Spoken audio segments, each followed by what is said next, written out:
गोबाव खालामाजासे आसाम सरकारा आरो आसामनि पुलिस प्रशासन बिथांमोना जे जों जे दाबि होनाय जेनाखि माने जे दाबिफोर बेखौ माने थाबैनो सुफुंनांगौ आरो बे जाथायनि सायाव जायफोर माने दायनिगिरि बिथांमोनखौ गोख्रों साजा होनांगौ बे माने जाथायनि सायाव लोब्बा थानाय बिथांमोनखौ गोख्रों साजा होनायनि गेजेरजों मोनसे मेसेज थांहोनांगौ जे जेन रावबो बेबायदि जाथाय माने खालामनो थाखाय साहस मोना।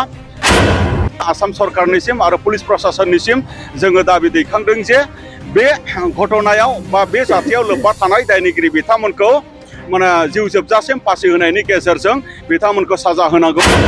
2 नम्बर बिथांमोनखौ फार्स्ट माने ट्रेक माने कर्टआव लाबोनायनि गेजेरजों बिथांमोनखौ माने बिसार खालामनांगौ साजा होनांगौ आरो लोगोसे जाय बिथाङा जिउ जोब्बाय दिनै हेरेमल खाख्लारि बे बिथांनि न'खरनिसिम 20 लाख माने अनसुंथाइ बा कम्पेनसेसन रां माने होनांगौ आसाम सरकारा।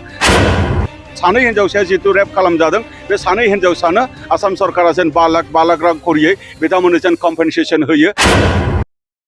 बानजायनायजों दाखालि 3 तारिखआव दुधनैयाव सानै हिन्जावसाखौ माने जिनाहारि खालामनाय जाथाय लोगोसे बे जिनाहारि जाथायजोंनो लोब्बा थानाय दायनिगिरिखौ खौरां लानो थांनाय हेरेमल खाख्लारिखौ अयनाय भाबै 5 तारिख खालि आक्रमण खालामनानै जिउ फोजोबनाय बे मोननैबो जाथायखौ निन्दा खालामनानै दिनै दुलाराय बर' फरायसा आफादा दिनै रेलि हाबाफारि लादों आरो बे रेलि हाबाफारिनि गेजेरजों बेखौनो आसाम सरकारनिसिम आरो पुलिस प्रशासननिसिम जोङो दाबि दैखांदों जे बे घटनायाव बा बे जाथायाव लोब्बा थानाय दायनिगिरि बिथांमोनखौ माने जिउ जोबजासिम फासि होनायनि गेजेरजों बिथांमोनखौ साजा होनांगौ। 1 नम्बर 2 नम्बर बिथांमोनखौ फार्स्ट माने ट्रेक माने कर्टआव लाबोनायनि गेजेरजों बिथांमोनखौ माने बिसार खालामनांगौ साजा होनांगौ आरो लोगोसे जाय बिथाङा जिउ जोब्बाय दिनै हेरेमल खाख्लारि बे बिथांनि न'खरनिसिम 20 लाख माने अनसुंथाइ बा कम्पेनसेसन रां माने होनांगौ आसाम सरकारा जोङो दाबि खालामदों आरो सानै हिन्जावसाया जितु रेप खालामजादों बे सानै हिन्जावसानो आसाम सरकारा जेन 5 लाख रां खरियै बिथांमोननो जेन कम्पेनसेसन होयो।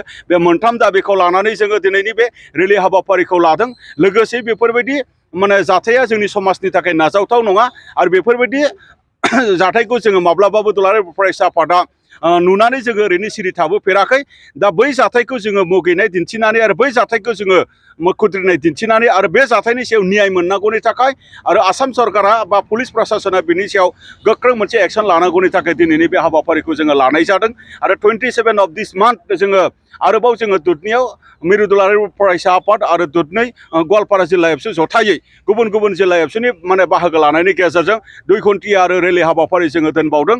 बै हाबाफारिनि गेजेरजोंबो जोङो बे दाबिखौ जोङो लाखिगोन। दा बेखायनो गोबाव खालामाजासे आसाम सरकारा आरो आसामनि पुलिस प्रशासन बिथांमोना जे जों जे दाबि होनाय जेनाखि माने जे दाबिफोर बेखौ माने थाबैनो सुफुंनांगौ आरो बे जाथायनि सायाव जायफोर माने दायनिगिरि बिथांमोनखौ गोख्रों साजा होनांगौ।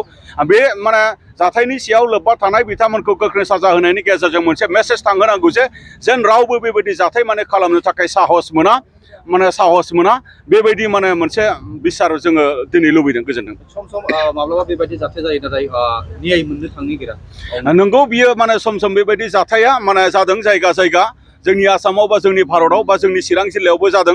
बबेबा जाथाया दिनै न्याय मोनबाय बिजिरनाय मोनबाय आरो बबेबा जाथाया न्याय मोनाखै आरो बिजिरनाय मोनाखै आरो बे जायफोर बिजिरनाय मोनाखै बैफोर जाथायफोरखौ लानानै जायफोर जों दुलाराय फरायसाफोरा जेरैबायदि जोङो सिगाङाव नांबोबाय थादोंमोन बैफोरनि थाखायबो जोङो दिनै थाद'आखै। जोङो बिनि थाखाय लिगेलि माने जोङो इन्टारनेलि जोङो बेखौ मावबाय थानाय जादों आरो दिनै बियो मोनसे गुबुन माने केस बिजिरनाय मोनै जाथाय बिजिरनाय मोनै बायदि दाजाथों जोङो बेखौ लुबैदों। बेनि थाखाय जों आसाम सरकार आरो पुलिस प्रशासननिसिम दाबि दैखांदों जे आसामाव जेसेबां माने रेप इन्सिडेन्ट जालांबाय बा मार्डार इन्सिडेन्ट जालांबाय जेन माने बे केसा पेन्डिं जानानै थाया, जेन बे केसा माने आनसल्भ जानानै थाया, बे माने न्याय मोनै जानानै थाया। बे गासैबो माने जेनाखि मोनसे इन्सिडेन्ट जालांदों बिनि सायाव एसे लेटैब्लाबो माने सिगाङाव जालांनाय जाथायफोरखौ थाबैनो माने मा होनदों न्याय होनांगौनि थाखाय बिथांमोना खामानि मावनांगौ बेखौ जों दाबि दैखांदों। गोजोनदों।